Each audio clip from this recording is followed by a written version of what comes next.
Do you all remember the time when social media was full of femininity content, especially in the Black women spaces? It wasn't too long ago, and I myself have made quite a few videos on femininity or looking more feminine presenting, which were mostly tailored towards Black women. But since then, I've taken a break from producing femininity content, and I was wondering why femininity content was so popular at the time across all groups of women. A lot of the content revolved around looking feminine to acquire tangible outcomes in your life, such as a man. But to be honest, a lot of the content was centered around attracting a man, but there was still quite a variety. We had the likes of Shira7, who talked about how a woman can use her femininity to get what they wanted from a man, geared towards having transactional relationships. And then you have other content creators like Chrissy, who talked about how Black women can enhance their authentic femininity to get better outcomes in life overall. And it's not surprising that the latter type of content resonated with a lot of women, especially Black women.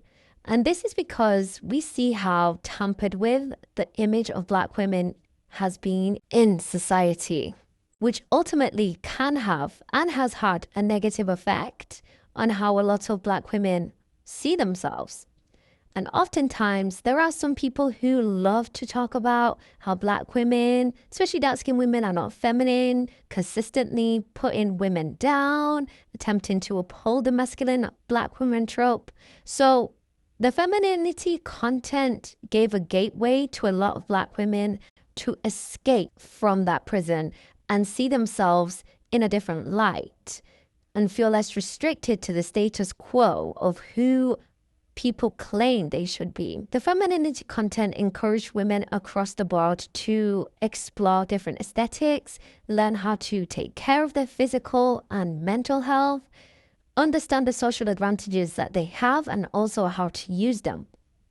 And this was a direct contrast to the existing boss chick, boss woman trope, who was the go-getter and prided themselves in doing things the hard way, while the feminine woman focused more on slower and more intuitive methods to get what they wanted out of life. And something that I've noticed amongst young women, many weren't taught how to hone into their femininity by the women in their lives, such as mothers, aunties, grandmas, which is ideally who should be teaching young girls about womanhood and femininity.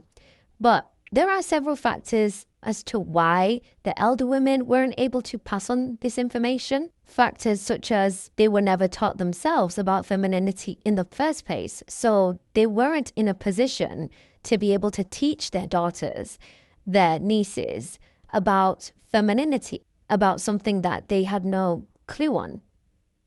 Others were too occupied surviving and providing for their families, which is common amongst people from immigrant backgrounds, people who have fled their countries from war because of wars and instability. So to compensate for that, social media has acted as a medium for women to get access to this information with less barriers to entry. Before I go on to talk about the shaming tactics used, I want to put out a disclaimer here. When I say femininity and when I talk about feminine traits in quotation marks, I'm referring to the stereotypical traits that society upholds.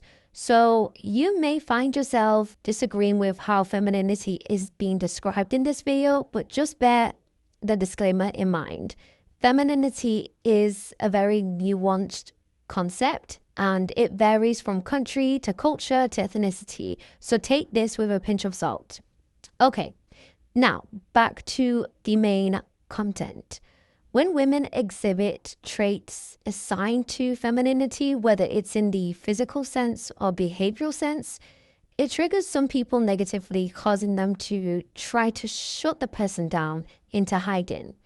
And it usually starts early and done towards young girls because the world doesn't see children, teenagers as completely autonomous beings, making them vulnerable and prone to being affected the most by other people's opinions. We also live in a patriarchal society that thrives off controlling how women operate through many tactics such as shame.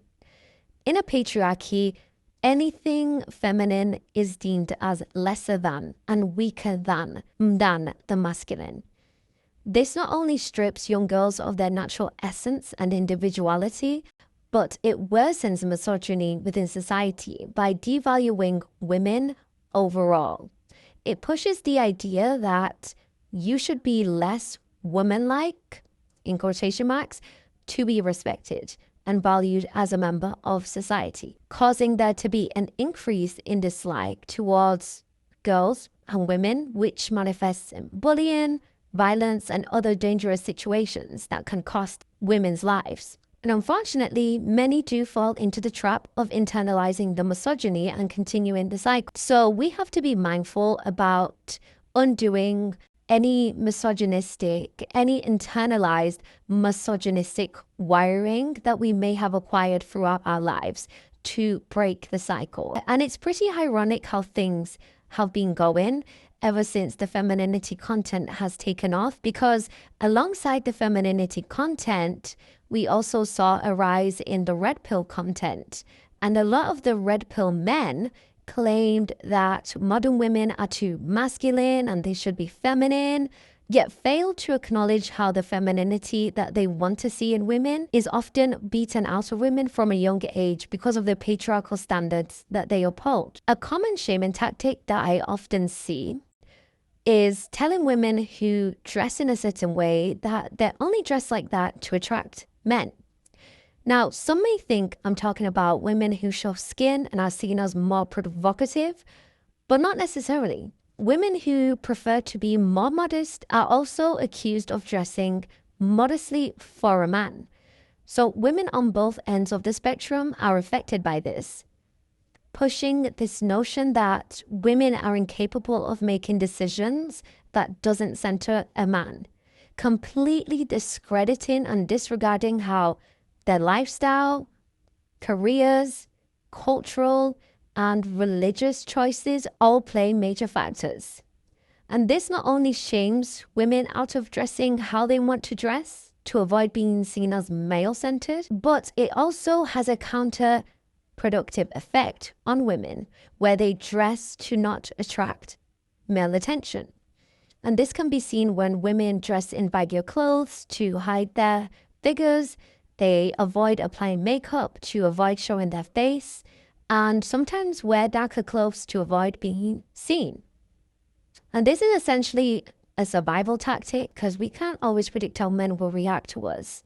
And the reactions can range from mild to extremely violent. All a woman is really doing is trying to survive and stay alive. But the reason why I say it's counterproductive is because there is literally nothing a woman can do to control a man's attraction to them, no matter how they dress. But the reason why I say it's counterproductive is because there's nothing a woman can do to control a man's attraction to them, no matter how they dress, irregardless of what cultural and religious teachings like to preach and teach. And it also places the faults of the consequences of men's attractions, such as predatory and violent behaviors, onto women. Women don't have a control switch to pick and choose when a man is attracted to them.